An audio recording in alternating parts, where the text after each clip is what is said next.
Denny Van here with Heartfelt Awakening. Thank you for joining me on this mind map summary series of the book, A Theory and Treatment of Your Personality by Dr. Garry Flint. And this mind map series is going to be brought to you in 3 parts. And also the parts that we're going to be going over are the first 3 chapters of the book. The book itself is 10 chapters. However, the first 3 chapters Dr. Garry Flint provided for free as a free download from his website, and we'll be providing you that link. So let's get started with the mind map summary. I'm going to share my screen. So here is the book, A Theory and Treatment of Your Personality, a Manual for Change by Dr. Garry A. Flint. And this book I have been in love with. If you love EFT, energy work, that kind of healing work, this theory, and it provides protocol as well, is a wonderful, wonderful place or an addition to add to your healing journey. And so really quick introduction of this book. So this book is a step-by-step tutorial of how to use the process healing method. And the process healing method is going to be gone over in detail on how to do this method on yourself and for others.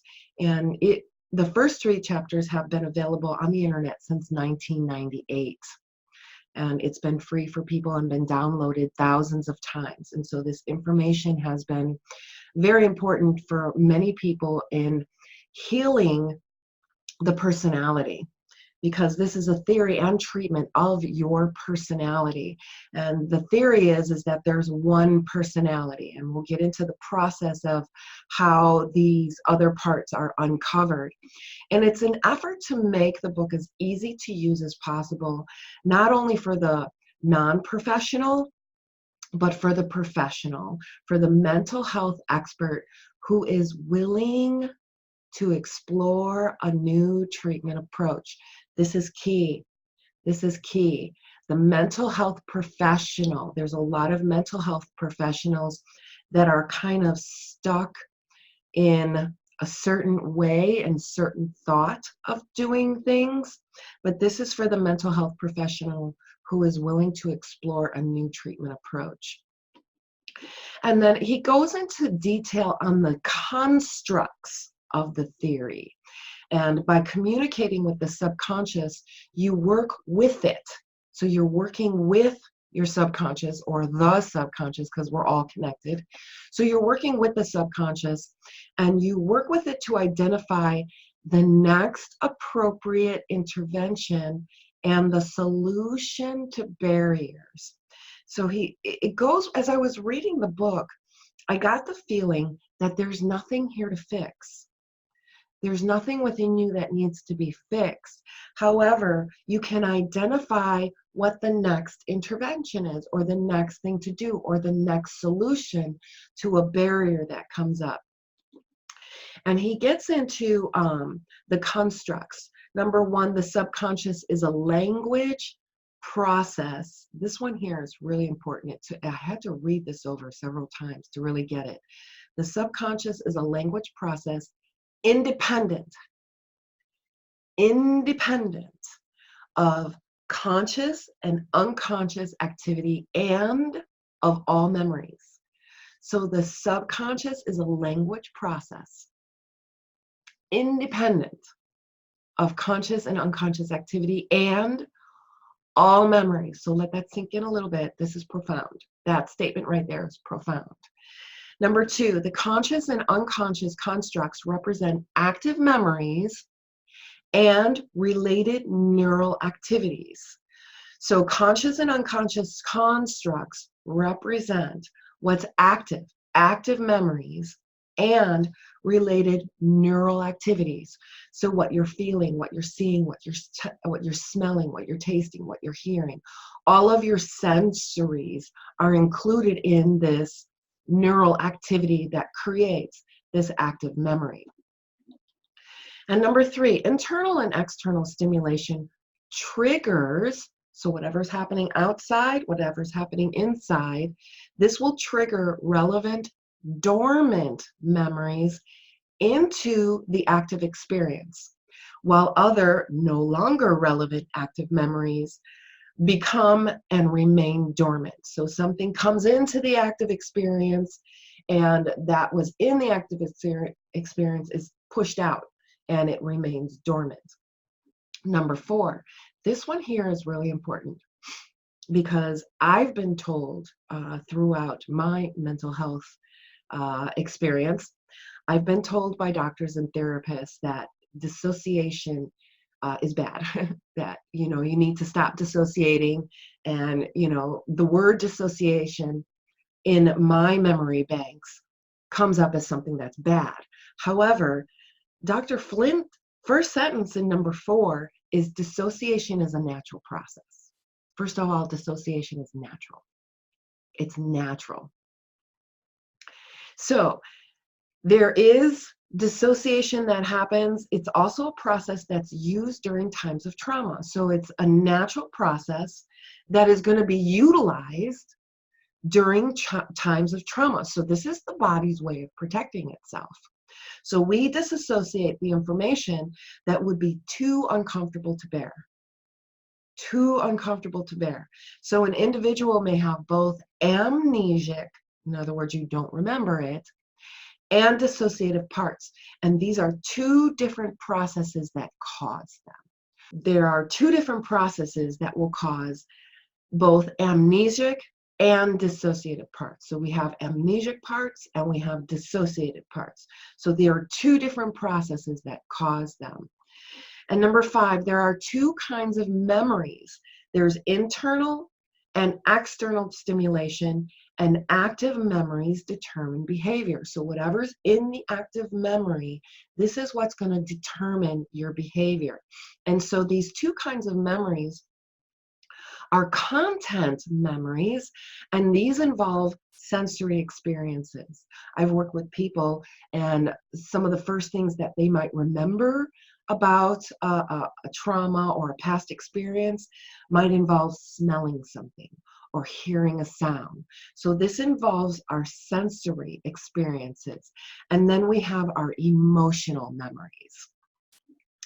And then number 6, memory structures are unique structures that associate with a collage of previously learned memories and emotions to create our behavior. So however we're behaving now, there is a collage of memories that are kind of combined together, creating a part, and that memory comes into the current reality and it creates our behavior. We behave according to this memory. And all brain and body activity is run and managed by all memories. I'm going to say that again. According to his theory, all brain and body activity is run and managed by memories. So this is why sometimes PTSD is very difficult to treat, to diagnose and treat, because all brain and body activity is run and managed by these memories, and it is possible to change memories in order to treat learned mental and physical issues. Very good. So this is the constructs of the theory. And we're going to get down into, first, you know, it's broken down into 10 chapters. So this is a pretty big book, and it's very detailed. It's very clinical. It repeats a lot. There is a glossary in there in case there are some clinical terms that you're not familiar with. Definitely become familiar with those terms. But we're going to be going over the first 3 chapters in this mind map summary, which Dr. Flint provided for free. And you're welcome to download his 3 chapters for free. Here's the website, and we'll be making that website available. But I highly recommend getting the book. He has the book on Kindle, or you can get a physical copy of the book. I just recommend getting the book because from chapters 4 on, he gets into problem solving and those kind of things. So this mind map series is covering the first 3 chapters of the book. These chapters were provided, or still are provided, for free on Dr. Flint's website, and we'll provide that link for you as well. And again, I highly recommend getting the book. Get the book, because from chapters 4 to 10, it goes into a lot more detail, problem solving, and case studies. So the case studies are wonderful.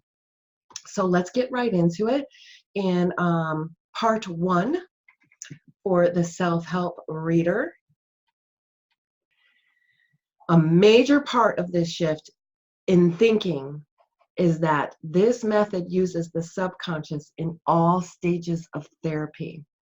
So in chapter 1, the discovery of the process healing method, he goes into how he discovered this, how it was discovered.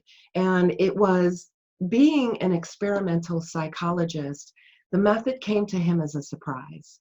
He was like, oh my gosh, this is such a surprise. And he wasn't, he still is an experimental psychologist. And discovering the theory behind the process shifted not only his way of thinking about what causes us to think and behave, but also it opened up his eyes that he couldn't deny, what was happening right before him. And this method uses the subconscious in all stages of therapy. Again, this method uses the subconscious in all stages of therapy. So you are the therapist.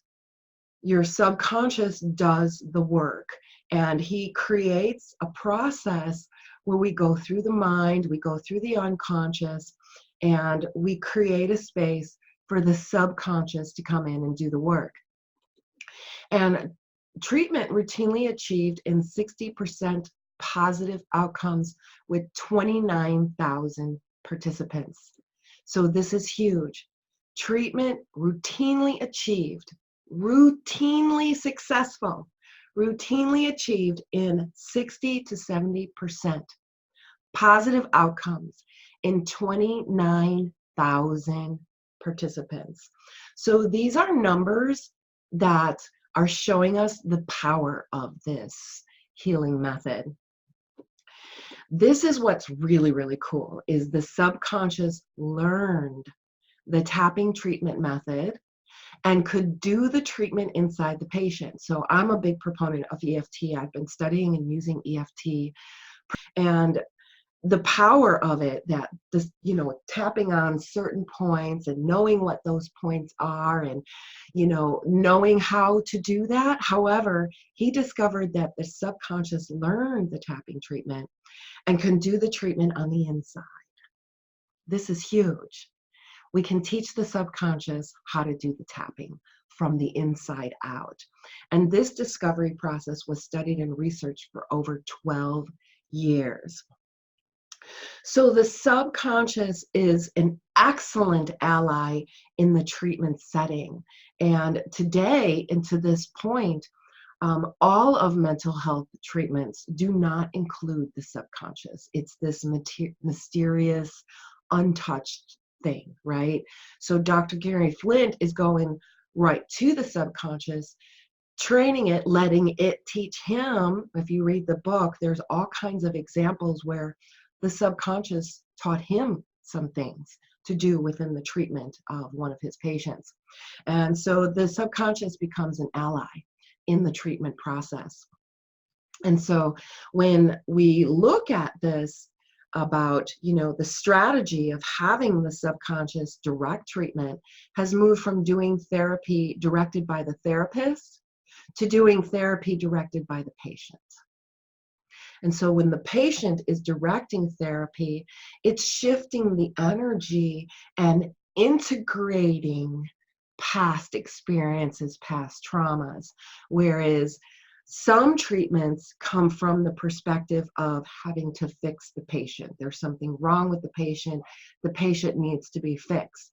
But coming from this perspective, where the subconscious directs the treatment, this is patient-directed treatment.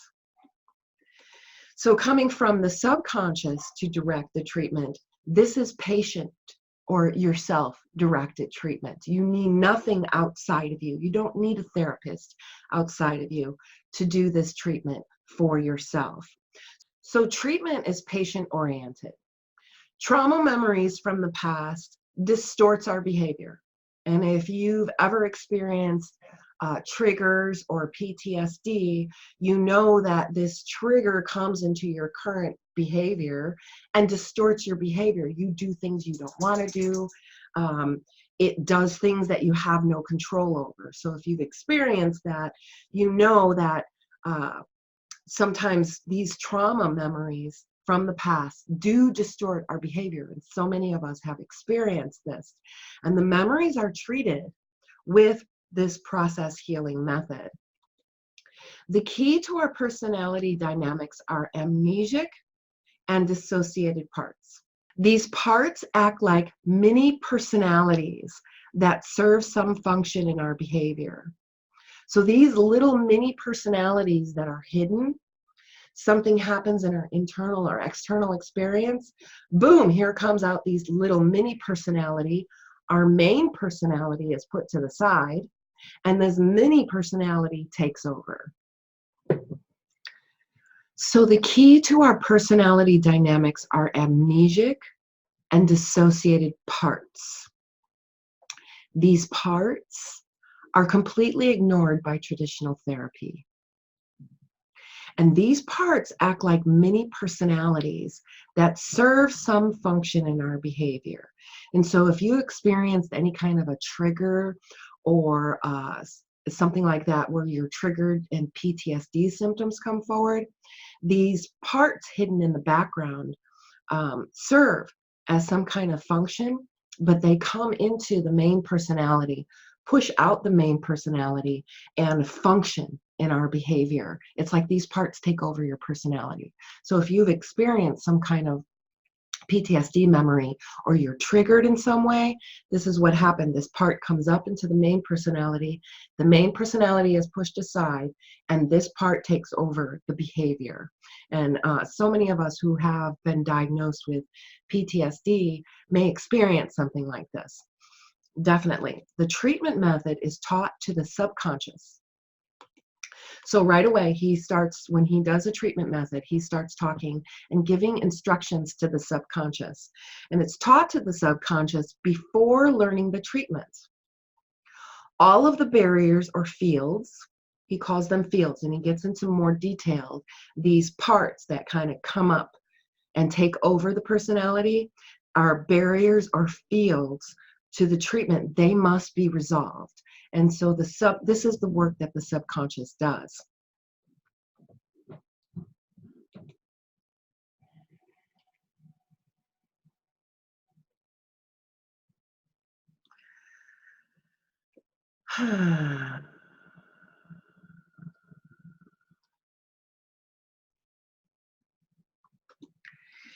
The strategy of having the subconscious direct treatment has moved from doing therapy directed by the therapist to doing therapy directed by the patient. And you can do this work yourself. That's the thing, is you don't need a therapist. You are working directly with the subconscious, and you can do this work yourself. So the theoretical basis for the process healing.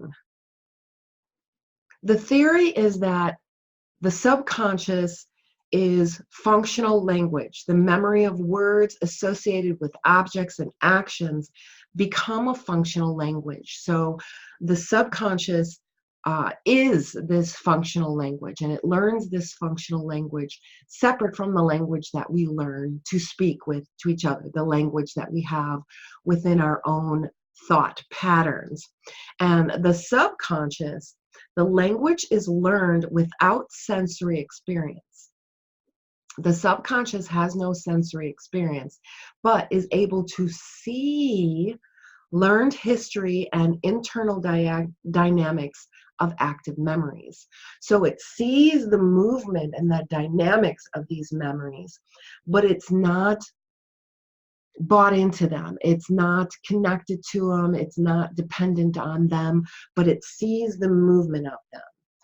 And the subconscious can also control internal processes to cause changes to the experience of memories and behavior by treating the emotions associated with them. So this is the language that is learned by the subconscious without the sensory experience. So it learns what anger is, but it sees the anger in the conscious and subconscious experience. It's not bought into it. It doesn't buy into it and roll with it. It doesn't connect to it in that way, but it sees it separately. But at the same time as this language of the subconscious is developing, the main personality starts learning. So we have the subconscious learning this language without sensory experience. Then we have the main personality that's learning that, you know, from pre-birth, starts learning these things to, you know, when language is pretty much learned by age 5 or 7.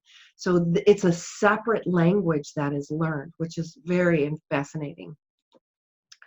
So he goes into the main personality and what this looks like. And I'm going to share with you the language learned by the main personality initially associates with internal and external sensory experience, and then later with pleasure and pain and basic needs.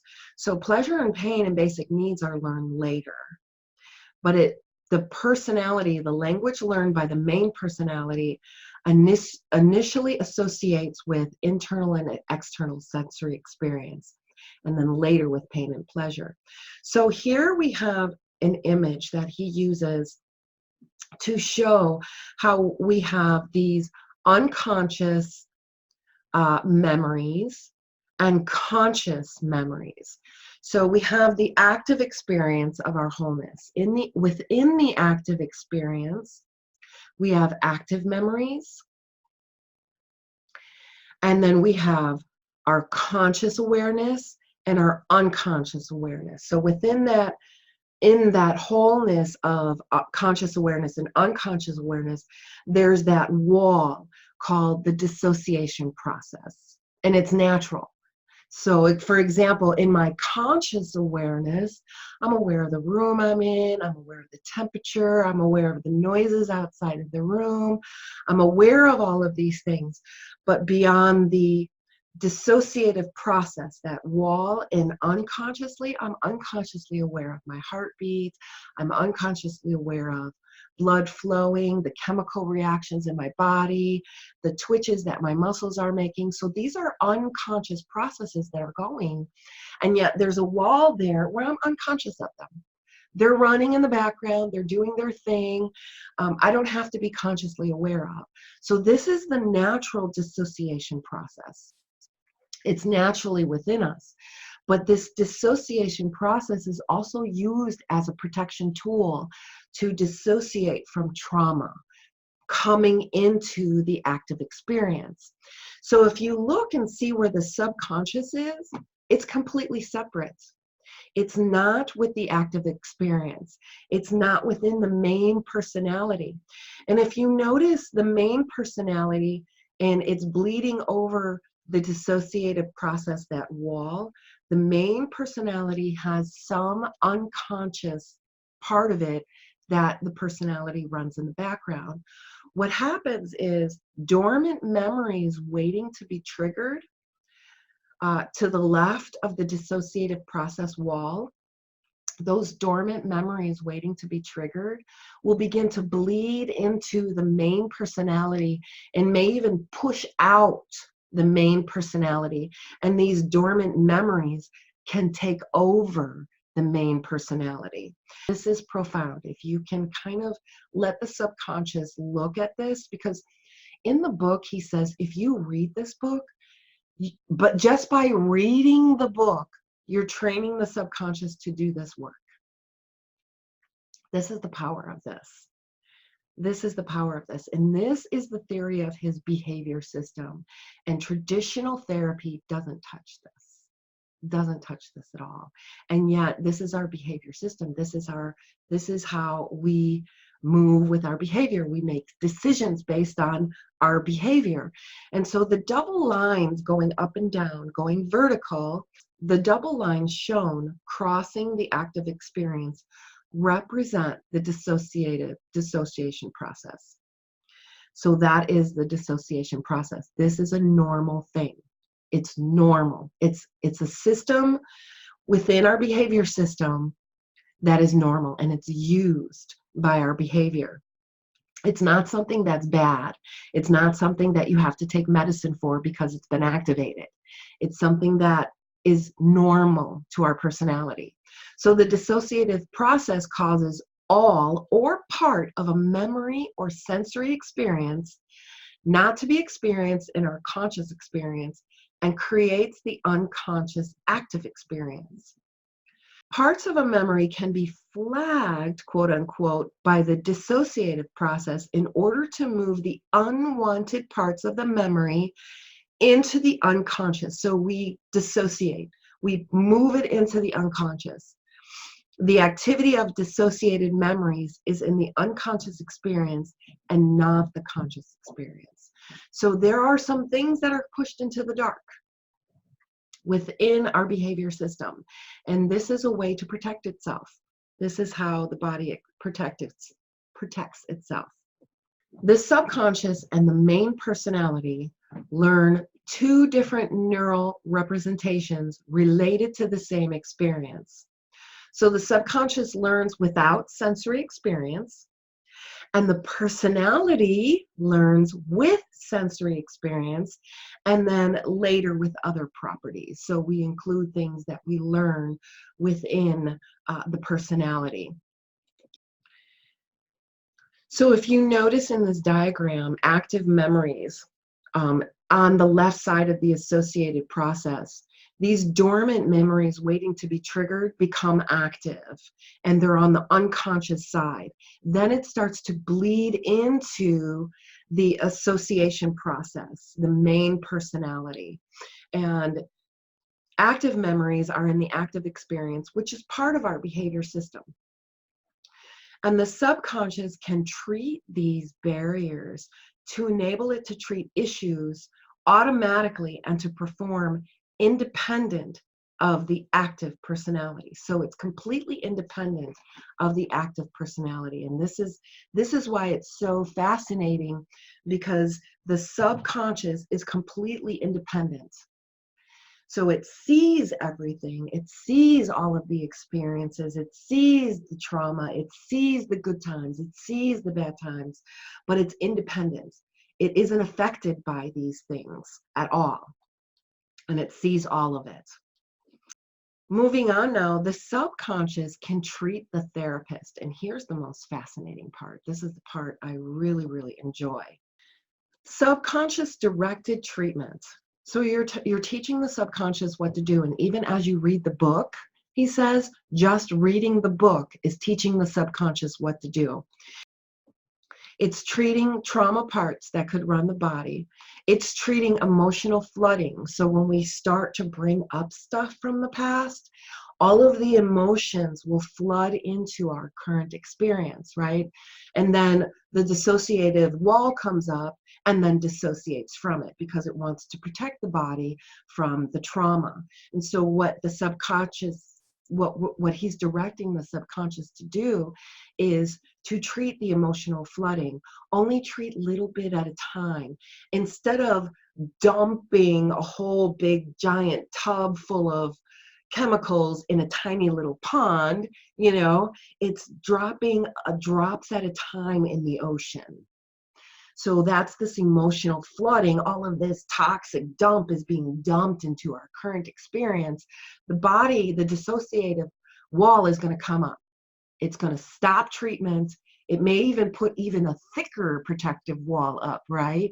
So it's going to stop treatment. So when you go through the subconscious directed treatment, the instructions to the subconscious are to treat emotional flooding, to not allow the active experience to experience this flooding of emotions, because that dissociative process wall is going to go up. And so what we want to do is just trickle it into, and the subconscious does this automatically.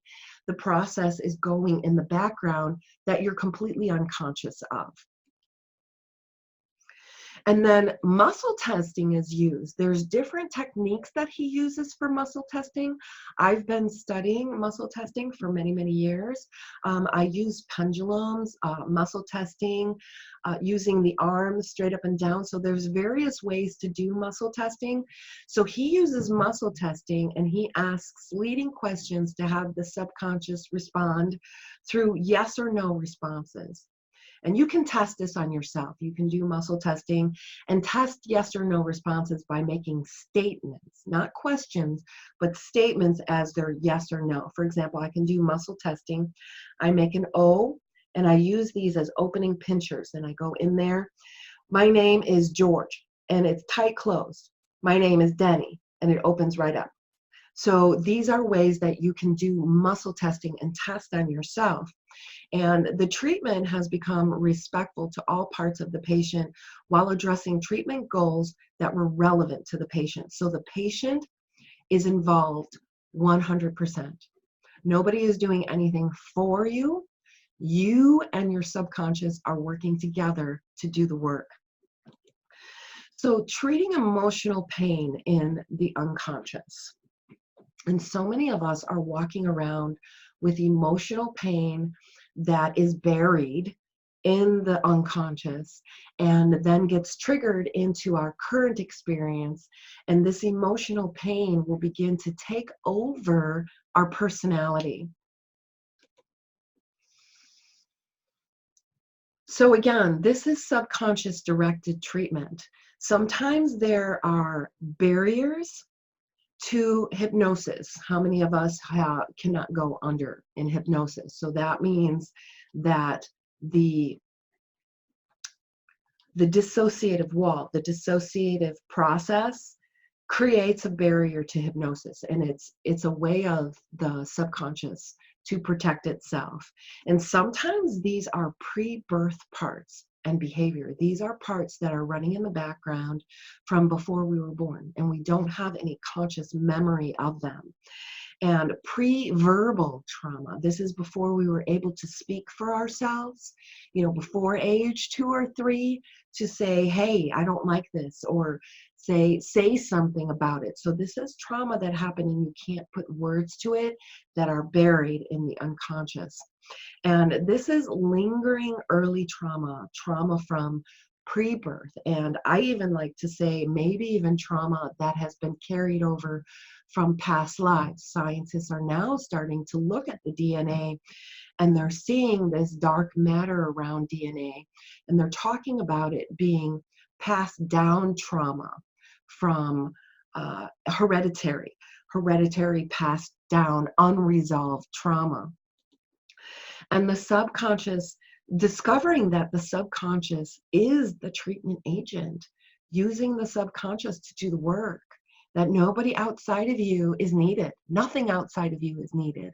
And going directly to the subconscious and working with the subconscious. And then we're going to go over into some of the discovery of when the subconscious gets in trouble. And one of the things that Dr. Garry Flint discovered is one thing never have the subconscious do is step into the body and speak for the body. The subconscious stays separate from the body. And so that's one of the things that he's discovered is say, hey, subconscious, just talk to me directly through the patient.